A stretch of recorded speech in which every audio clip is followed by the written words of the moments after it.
Welcome. You're tuned into Life is a Sacred Journey. Every week, we bring a new perspective to aging and caregiving.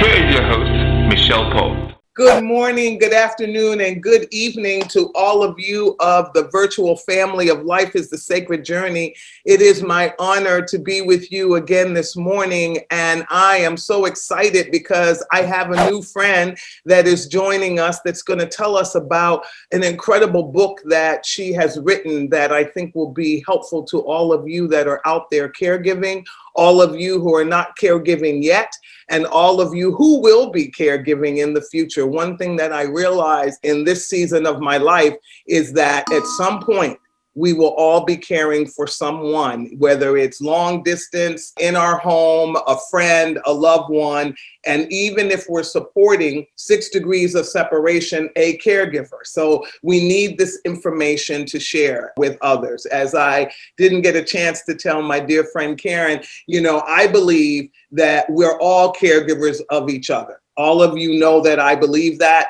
regardless of whether we're of the same family, meaning blood family, the same ethnicity, because I believe that we're all a part of the same human race. And the ethnicity is the thing that just makes us beautiful in the garden and makes us more interesting. So I just want to make sure you realize that's the platform that you have joined today. It is not a platform of division and separation. It is a platform of education and love.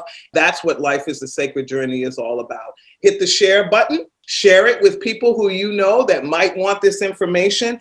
And I found a beautiful quote that we're going to start this, and then I'm going to tell you more about my wonderful guest. You all know this is my favorite person in the whole wide world. I love me some Wonder Woman, obviously. Okay. But I found a quote. I didn't know Wonder Woman was so deep. I just loved her for the lasso of truth because I believe in truth. This is the quote that Wonder Woman, Karen, you're going to love this. She says, "Keep your hands extended to all in friendliness, but never holding the gun of persecution and intolerance." Wonder Woman is a very deep person. So that is a really cool thing, particularly now in all of the violence and the things that are happening because of division. Take down your gun of intolerance and persecution and judgment and put out your hand in friendliness. And you'll find it is really a pretty awesome world if you do that. All right, let me tell you a little bit about my guest. And I am so excited, as always, to have a guest. I love my solos, but I love having a guest because I love meeting new people and talking to new people. Karen was very exciting to me, and Felicia sent me an e-copy of her book, but I ordered her book on Amazon, and today I'll be going home before sunset, and so it'll be there waiting for me. Yay. And Karen Warner Schueler is an executive coach, speaker, and author. And today she's here because she is the author of The Sudden Caregiver, a roadmap for resilient caregiving. One of my favorite words, resiliency.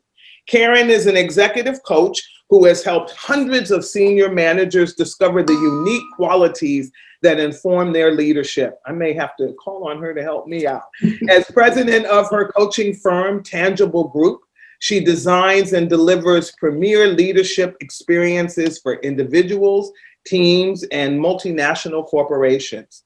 She received her master's degree in applied positive psychology from the University of Pennsylvania. The Sudden Caregiver is her first book. Yay, congratulations. Wait a minute, I'll blow my whistle for you later. Yay. It is a practical and proven guide, a roadmap, and I love that. Anybody from my generations remembers the Thomas Guide roadmap, used to use those.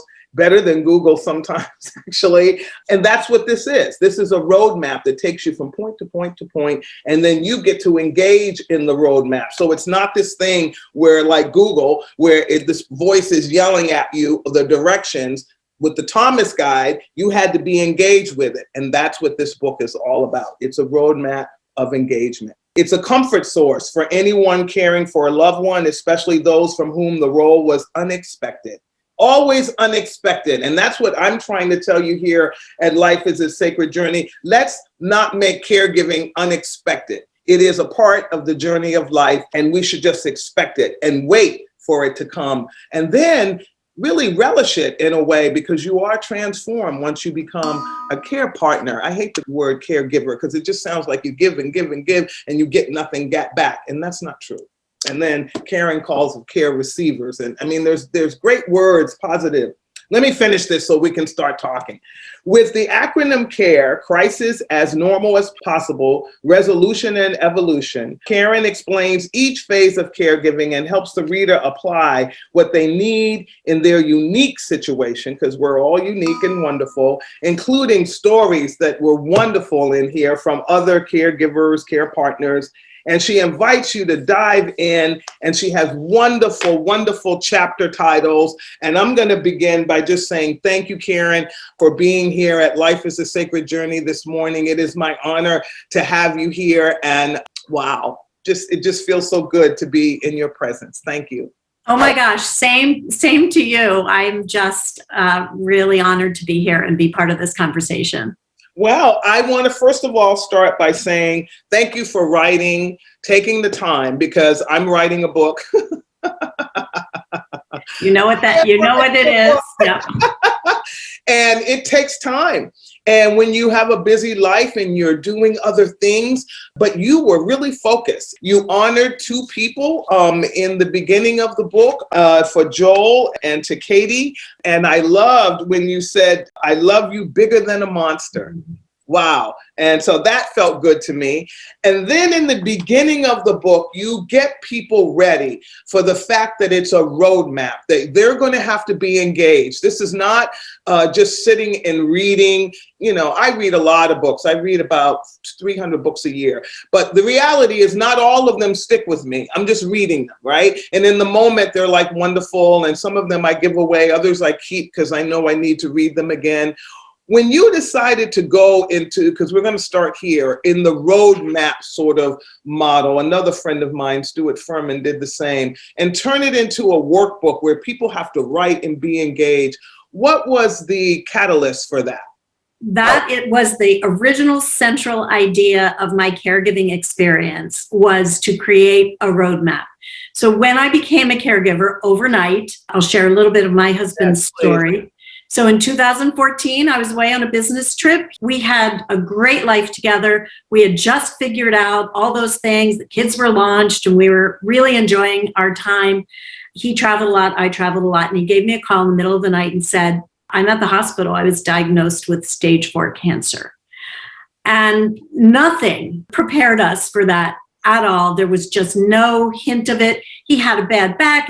He thought maybe he moved a piece of furniture funny, but it turned out when he went to the hospital for the pain in his back, they diagnosed the cancer. And from that moment, I became a sudden caregiver. And of course, we united together. So the first thing that happens is you're in crisis. You can't even take it all in. So we had never faced this before. I was sure, because I'm optimistic, this is nothing. We're going to just talk to the doctors. They're all going to tell us this is just a mistake. That lasted about 24 hours. And then reality started setting in. The first thing I did is, because I love reading like you, and I looked for answers in books. And I could not find what I was looking for. I just got my master's degree. So I was looking in scholarship, in research. And finally, I came across an article that said caregiving takes place in phases over time. When I saw that research, I read the research, and there were 8 phases that this particular research team had put together. And I almost cried, because I thought we're just going to be in crisis and crisis and crisis and crisis. And then my husband, I'll lose him, and then I'll still be in crisis. And I couldn't even imagine, like, going out to dinner in a movie would be like going to the moon. It was so... Our lives changed so overnight.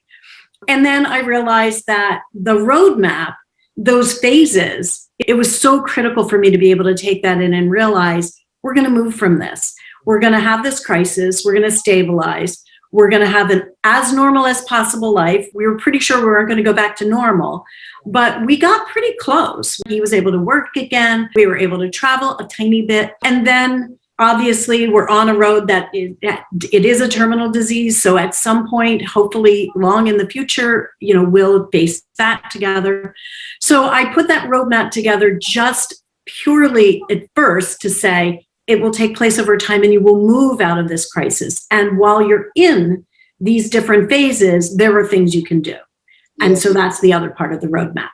I love it. In the playbook, I'm gonna stop calling it a book because I like that it's a playbook. As an athlete or ex-athlete, now I'm whatever. You get this. You're really getting this. I love this. Yeah.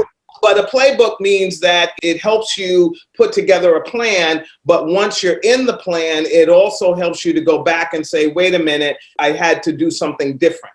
Because if you're playing with a team versus a singular person, the team members change the playbook.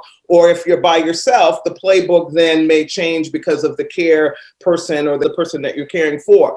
But I love that you said normal, get back to normal. And you speak about that. You say the new normal. That's my new thing now with COVID, saying to people, do we really want to get back to where we were before COVID? And the reality, because I work with folks with dementia, we're never going to be able to get back to that place before the diagnosis. And you talk a little bit about this, and I want to hear you speak more. But if we look towards this, chop, chop, chop, day by day, moment by moment, it's a new something. So talk about that new place that begins in caregiving when you stop looking back, I think, is what I'm trying to say. Yeah, so what I think happens in caregiving is you go from crisis to as normal as possible. And your goal as a caregiver is to stay in as normal as possible, as long as possible. So my roadmap, it spells the acronym CARE: crisis, as normal as possible, resolution, and evolution away from the caregiving role. And the crisis and as normal as possible, to me, took up the most of that time for me as a caregiver. And I was a caregiver for 18 months before I lost my husband in 2016. And so the crisis, if you're in crisis, you now know you will move into as normal as possible, which doctors would call quality of life. Right. We were pretty realistic that we weren't going to go back, but I like the analogy of COVID. There are some silver linings in you being drawn together into this situation. And one was just my husband and I could stop and look at each other and go, we really love each other. We're really in this though we wouldn't have chosen this situation, we are drawn together and we're going to get through this together. And that doesn't mean there weren't the ups and downs and you run out of energy and you get depleted and all that stuff, which I'll talk about because there's a different way of looking at that. But getting to as normal as possible, it really is, it's whatever you and your care receiver define that to be. So our families would look at it and say, well, you're not traveling as much, that doesn't look normal to us. But to us in the situation, it was really, we had family for holidays. We did what we could do. I say in my book, we went on vacation as if we were packing to go into a zone of war. It was just like when you had an infant and you had to travel for vacation. Yeah, a lot of stuff, but we were able to do that. And you didn't use it as a barrier. Well, I want to go through chapters 3, 4, 5, and 6. Those are the ones where you talk about C is for crisis, A is for as normal as possible. Because again, we're looking at a different trajectory and a different reality. And then R is for resolution. And then E, of course, is for the evolution. I love that you interjected stories in, because as a storyteller myself, I believe in telling the stories, because then people can go there with you and not get lost up in the doom and gloom of the word of a diagnosis or the symptomology of a disease. So talk about your chapters and tell us a little bit about each of them, a snippet, because you guys have to go to Amazon. You're going to have to wait. Because there it is. Hold it up again, Karen. Here it is. The Sudden Caregiver. Please go get it. Put it in even if you don't need it, put it in your bookcase, put it on a table in the living room. The table that you don't use that much. And then when you're there one day and you look at it, you're like, oh, yeah, I remember I bought this. Let me open it. And then leave it there and then put it where you can find it later on. Don't be like me. I got piles of books everywhere. Because somebody's going to need it. That's why when I buy these books, I always buy 2. One for me, one to give away. This is a workbook, and this is for caregiving. And I'm going to tell you something. I looked at this book, and I've been a parent. I've launched my children. Karen and I were talking a little bit about that before. But you know what? There are things in here that if we treated each other, the patients, if we treated each other this way, regardless of illness or caregiving, again, it goes back to my idea of caregiving all the time, we would have intentional, wonderful relationships. Karen, talk about your Yes. yeah. And you know what, Micheal, we would have those relationships with ourselves, because self-care is a part of the caregiving model that I put in here. So to talk about the chapters, when I was a caregiver and I was going through my caregiving experience. I'm a journaler, I'm a writer. And so I just kept track of the journey. And at some point I thought this could be a roadmap. And I shared with you earlier that way back in my career, when I was first starting out, graduated from it as an English major, and no one thought I would ever get a job. And I became a technical writer. I literally wrote for a living for the first 10 years of my life. And that skill set of trying to take a big, complicated issue and put it into some graphical form that other people can understand was definitely the sort of galvanizing factor of why I wanted to do this. And even before my husband had passed away, we sat and talked about it, and I would sketch it and he'd go, I think it's more like this. And so he's very much a part of the message. Right. The other thing I wanted to say, just if I could go back to something just said. This is you and me. Yeah, I'm on a mission, and I literally have friends in my community who have bought like mass quantities of this book to give away. So if you're not a caregiver, and some people have been caregivers and share with me, it's really tough to read, because they're kind of reliving their own journey. Yeah. But they still say, it's important that I do it. But everybody knows a caregiver. And it's been amazing to me as I've been writing this, when I'd say to someone, oh yeah, I'm writing a book on caregiving. Like, that's not what I do for a living. So like you, it was like off to the side. Yeah. But as soon as I would say it, I would get a story. So I have one caregiving story. It was, a cancer diagnosis, and we went through cancer treatment. But I have amazing friends, and some of the people that I featured in this book who are dealing with aging parents, Alzheimer's, dementia, congenital heart failure, congestive, I guess it is. So all of those things require, if there is a care receiver, a patient, there is a caregiver. That's right. And what I found was an absence of real how-to, like how do you put one step in front of the other. Another part of my book, besides the roadmap, is a chapter on resiliency and well-being. Yeah. Because I really felt like that needed to be foundational. Before you can just start, figuring out what you do in crisis, you have to believe in the neuroplasticity of your brain to really embrace resilience and care. And the more you practice resilience, the more you are resilient. So I came up with 6 pathways, another graphic, but 6 pathways to well-being for caregivers. And one of the things that I think is really important is to believe in yourself, to believe that you can, in fact, grow. In that chapter, I have something called the Caregiver Paradox, because one of the things, after I got stable and we were in as normal as possible, I found a piece of research buried in the Forum on Aging, and it talked about caregivers were asked to rate a series of factors that impacted them. And they all agreed, financial problems, physical problems, mental problems, emotional problems, depression. But when they rated them, they were sort of what you would expect. Mm-hmm. But when they were asked, are you closer to the person in your care? It was off the charts. Are you doing a good job as a caregiver? Off the charts. Are you proud? Off the charts. Yep. So I look at that and go, there is another side to this caregiving story. It is, in fact, negative. We have lots of research on that. Even a report just came out from Global Carers on that. But we also have the other side. Yeah. And that's why I wanted to include the stories of real caregivers who were, in fact, finding their way through what I call catching themselves at resilience, catching themselves at that positive side of caregiving. So that's the paradox. It Well, is I good. love that because, again, 24 years now in caregiving and dementia care, Alzheimer's care.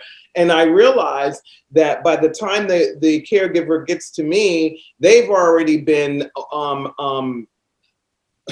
bombarded with all the negative, and it's almost like somebody took an anvil of negativity and dumped it on them. Yeah. That they're like, even physically, I see them, they're all like this. And it's like, okay, let's get you to open up and to breathe. I mean, oh my gosh. And that is so saddening to me. I've had many doctors in conversation with them, and they're trying to change that trajectory in the medical care, where when we give these kind of diagnoses that we actually give it with the both side, but that's going to take a long time to happen.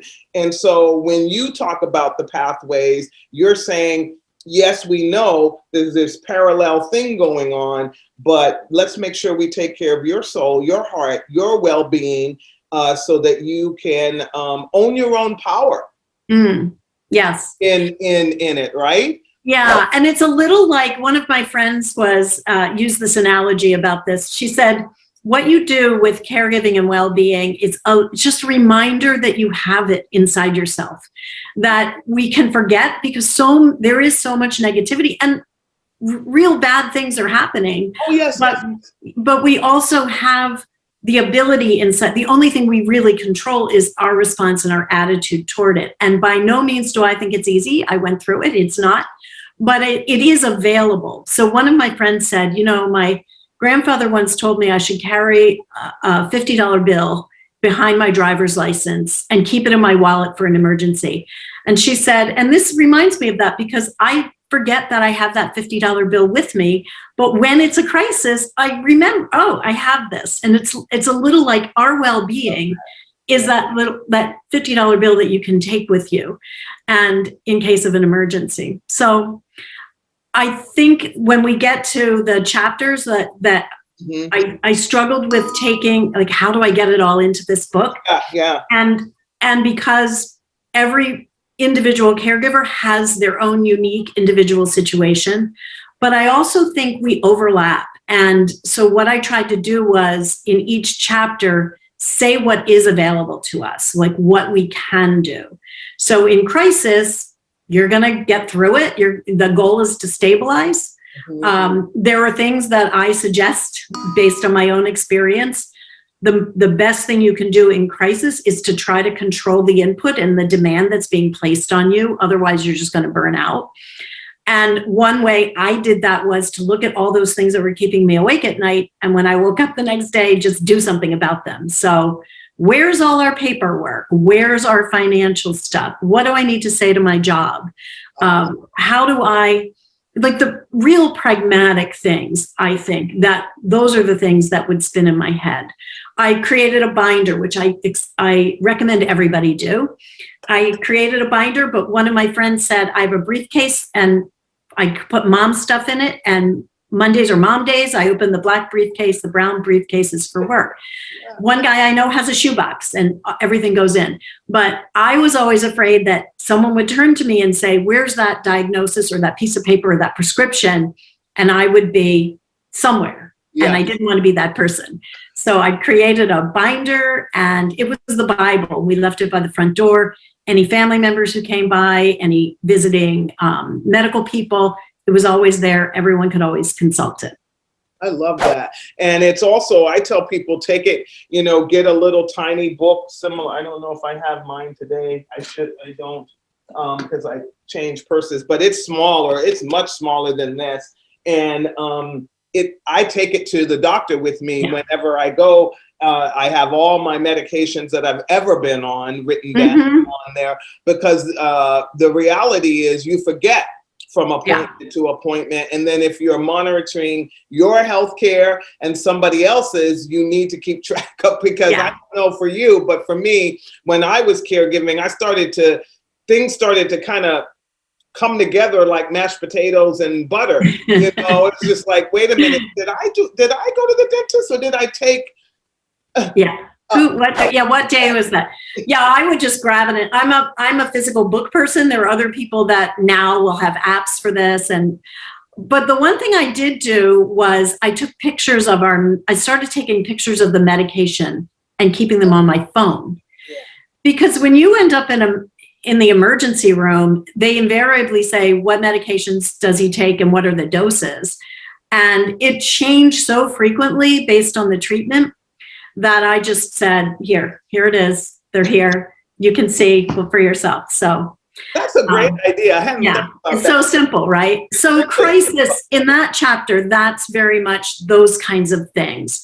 Really getting your sea legs, getting your feet under you, addressing the things that are going to tilt things in the wrong direction if you don't take care of them. And then in as normal as possible, it's really, then you can sort of take a breath and look around and say, what is our communication strategy? Like, who do I need to tell what? And a care receiver, at least in the case of my husband, but other caregivers have told me this, people want to get back to work even when they're ill, if in that as normal as possible phase. So we don't want them to be marginalized, like, well, we know he has terminal cancer, so we can't. So we were very careful about that because that was important for my husband's well-being, his work in the world. He continued to work. He was a big guy in the world. He had a big footprint. He was the writer in the family. He published 20 books. He published a work of fiction. He went to Berkeley and published fiction before he even graduated from undergrad. So, and he was an economist and just, really traveled around the world and really made a big difference. So for me, I couldn't carry on that work because I'm not him. Mm-hmm. But I did think writing this book and kind of getting the experience of caregivers together and is a useful guide was really to honor his legacy and to sort of bring him into the picture in the way that I could. Well, Karen, I love that you said that because I think that that's something that happens with people who get a diagnosis of dementia.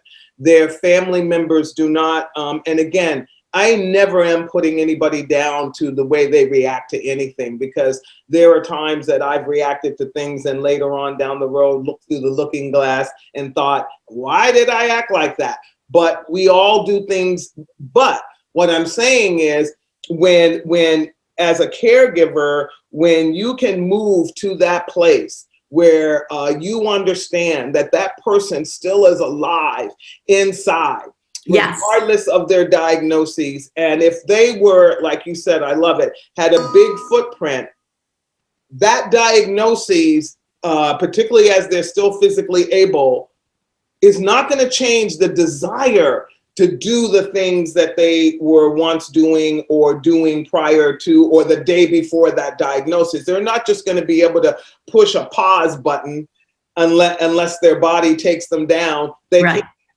And so I'm so glad you said that, because people with dementia get the diagnosis in the early stages. I have an early stage group, and that is the first thing they say to me. Everybody has counted me out. I just got the diagnosis. I still can remember a lot of things, and they're already treating me like I can't remember what day of the week it is, and I'm not there yet.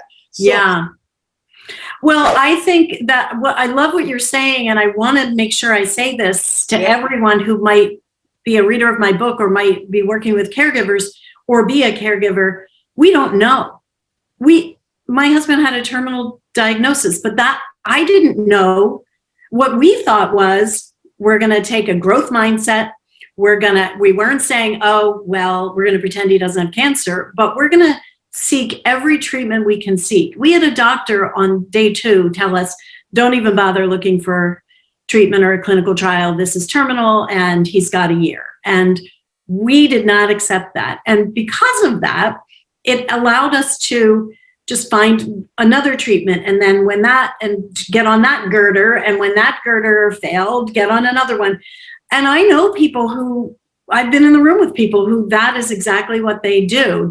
Though they have a difficult diagnosis and the prognosis is bleak, they fight it, they push, because we really don't know how long we have. All we know, I'm a big fan of Atul Gawande's book, Being Mortal. Yes. But what he says is what we know is we're mortal. That we all know. We all are. Yeah. What we don't know is I think he uses the metaphor of a skein of yarn. That's right. Like it's in there, but we just don't know how long that knitting is going to go. And I think that's a really valuable thing. That inspired us to just keep fighting. The whole idea of life is not over, this piece of it, right, till it's over. And then I having worked in hospice and all of this, yes, I get grief. I miss my mother and father every day because they're not here. And I think they would love the woman that I have become in this season of my life. But at the end of the day, they live in me. And so I don't look at death and dying in the same way that many do. You talked about hope for the best plan and plan for the worst. Yeah. That's just life. Yeah. Yes. I think what's important about that is there's a difference between me as a caregiver and my husband as the patient. So there's a difference. There's a different set of responsibilities the caregiver has separate from the patient. The patient's responsibility, I didn't think of my husband as a patient. I call him a care receiver. Yeah, exactly. But the difference is that I have to be ready for anything that happens. He has to fight the disease and get the treatment and get as well as he can. But I have to plan for what might not go according to plan. And it's unplannable. That's the great irony of this whole thing I've written. And I say, I have a playbook that's, if you can download my playbook, if you have the book, and I'll tell for your viewers, it's thesuddencaregiver.com/playbook. And that is the way that you customize all this information we're talking about to your own story, your own information. But it's unplannable. We don't really know what's going to happen. However, what I found was the more that you could try to control the demands coming in, because you don't have to do every single thing that happens. Every bad thing that happens doesn't have to be all bad. There are things like, one of my resilience builders is keeping a gratitude journal, which is, I'm sure you're in this, right? Like you're a gratitude journal person. I can see it. But it's a very healthy thing to be able to look over your shoulder at the day that just happened, and in spite of the stress and strain, to find just the act of observing and noticing what was good, writing it down, not just what good thing happened, but who in your life. I opened a door and my daughter's friend from high school stuck her hand in with a cup of Starbucks coffee. And in that moment, that was all I needed. So people just showed up in that way. I walked out on my porch one day and there was a stack of sweatpants that a friend of mine who was my neighbor, he heard me talking, and I said, it's getting harder and harder to get my husband prepared for the day. Yeah. And so he had a situation with his father. So I opened the door and there's bags of sweatpants that he wanted to give for my husband. So there were just things like that I had one person, it was the snowiest winter in Boston when we got the diagnosis. It was the worst winter since 1872. Oh, wow. And I was out shoveling snow all the time. And one day my phone rang and one of my friend's clients from Philadelphia, where it wasn't snowing, said, I want to give you snow removal. Like everyone wants to give you food and have things delivered, but I thought snow removal. And he literally had someone come and shovel. We had 7 blizzards that winter. Every time it snowed, someone showed up. I didn't call them, and just remove the snow. It was like a World War I trench around my house from door to door. But I could walk my dog. I could go to the grocery store. I could get to my car. And I didn't have to do it myself. So those acts of kindness are just things that I would look at and say, who wakes up in a perfectly dry city of Philadelphia and says, oh, Karen might need snow removal. And there I was. Like that is, so just paying attention to those things is really a helpful part of that whole expecting the best and planning for the worst, like how to get yourself into a good place. But you communicated your story. That's the other thing, because people then knew or had the ability to imagine what you might need. And then, because I tell people, silence, and I'm one of those people, I love to suffer in silence. It's a part of my personality. But I've learned, again, in this season of life, that it is important to communicate to those core people that you trust, because they will get you through. But if they don't know, because Yes. you're all puffed up looking like you can handle it all. Yes.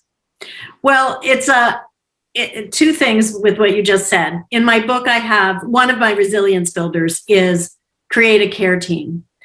So one of the things, it is such a phenomenon. I am guilty of it myself, not asking for help. Caregivers, 50% go it alone.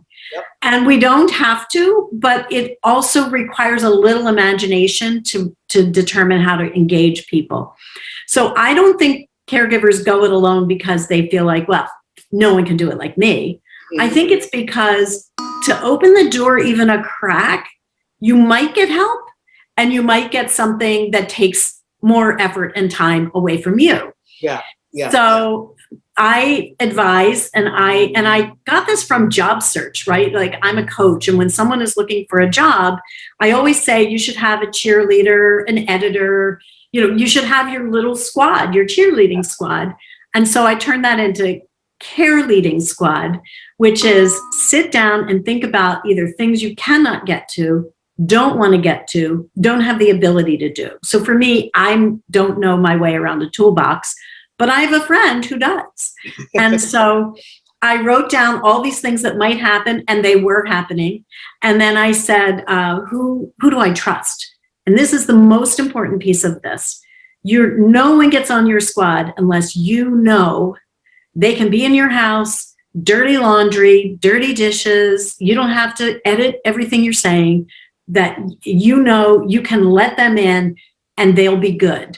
And literally with your dirty laundry. So that was that idea. I cannot tell you, those people are so special. That's a silver lining of everything that we went through, because they were there for me. I had a friend who, when we ended up in Boston and we have a house in South Carolina, which is where I live now, but we left the dog in the kennel here in South Carolina. And we went to Boston for the holiday weekend and realized we weren't going to get back because of a medical thing that happened. And my dog is here, my car is here, but we're in Boston. And so I called a friend of mine who runs a company that forwards luggage. His company is literally called Luggage Forward, my friend Zeke. Okay. And I said, do you know how I can get my dog? And he said, I'll get your dog for you. And he literally flew. He lived in Connecticut. He flew to South Carolina, got my car, because I had sent him, he asked me to overnight him a set of keys, picked up my car, picked up my dog, and drove my dog from South Carolina to Boston. So those people, like if someone does that for you and you ever have an opportunity to do anything like that for them or anyone else, it's pay it forward, right? Pay it forward, Yeah. Wow. See, people, I keep telling you, when we get through the muck and the mire of division and all this mess that the social media, being an ex-advertising professional, all of that, and we really get to the true essence of who we are as human beings, we can show up differently for each other. When I was dealing with cancer myself, my church family, I am a private person. People know this. That's why you never hear me say where I live in this podcast, because I am private. Some of you know, because you know me.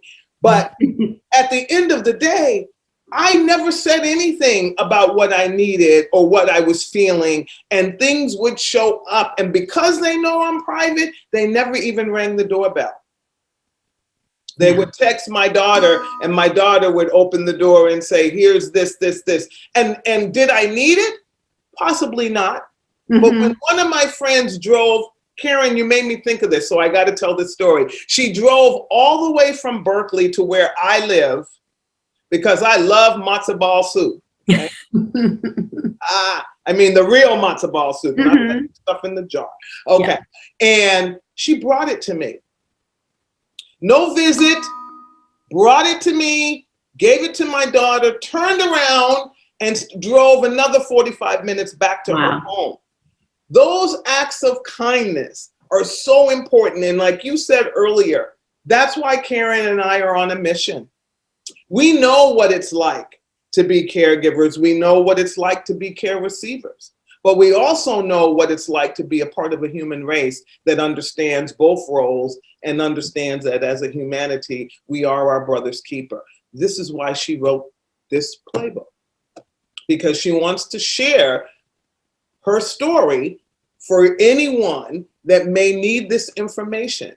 And I can't let you go before I have you talk about the E is for evolution. Yes. So no matter what happens, in my case, I lost my husband. In some people's cases, they found remission, or it was a mistake, or it gets reversed. And so your evolution, then my recommendation is trace your steps back till you're never going to be back to whatever normal was before you went through this experience, because caregiving changes us profoundly. But what we can do is evolve away from the role in a way that's respectful. So if your resolution happens to be you lost the person, then there's a set of work that there's no substitute for doing. As I say in my book, the only way out is through. Yes. And there are kinder and gentler ways to get through it. It is the reality. It's again the paradox. The reality is it's tough, and especially you're grieving. For me, I was grieving my husband. I was grieving the loss of my life, which technically happened when we got that diagnosis. Right. Like life as I know it is over. That was it. And I miss it even still, right? You just like look back over, and that was the time we lived in Santa Monica and we did that. But evolving away from the caregiving role takes courage. It takes resilience. I hate to keep using that word. Great word. And what I wrote about was, what are the things that you can do that are practical? And like things like I hadn't really paid attention to my bills in a long time. And so one night I was like going through, my husband had always paid all the bills and everything happened so fast. And I was going through the bills and systematically from A to Z. And I got to around the M's and I thought, that's enough for today. And I haven't watched TV in a long time. So it was a couple weeks after the funeral. So I'm just going to turn on the TV. I turn on the TV and Xfinity X comes up. I didn't get to the Xfinity bill. So I'm like, I got to call the 800 number and pay that bill. And now I can watch TV. But those kinds of things are, if you have a sense of humor about them, or you just go, okay, God, I know I should have gotten to this sooner. Here it is. And then the other things are your care leading squad. They take on a new role, but man, they took every call from me. And there are also, people don't realize, I think, how much work it is, just work around wrapping up insurance, wrapping up cars and things that people owned that they no longer own. And in our case, we wanted to sell the house. And so I was too sad to live there. And so there was a lot of work and a lot of worry. Mm-hmm. And so you need your squad, you need your people on your side. But eventually, we are renewable beings. The only thing we actually have is our ability to renew ourselves. Mm-hmm. I always say that in leadership, when you have people working for you, because the only thing that you really have that's renewable is those people. Like, you could run out of money, you could run out, but if you treat people well, you get the benefit of renewing them. So it is. I have a model that I learned when I was in coaching school called the cycle of renewal. And it does take you through a constant change, but when you're in the doldrums and things are bad, you're going to come up out of it. Yeah. And that's the nature of that evolution.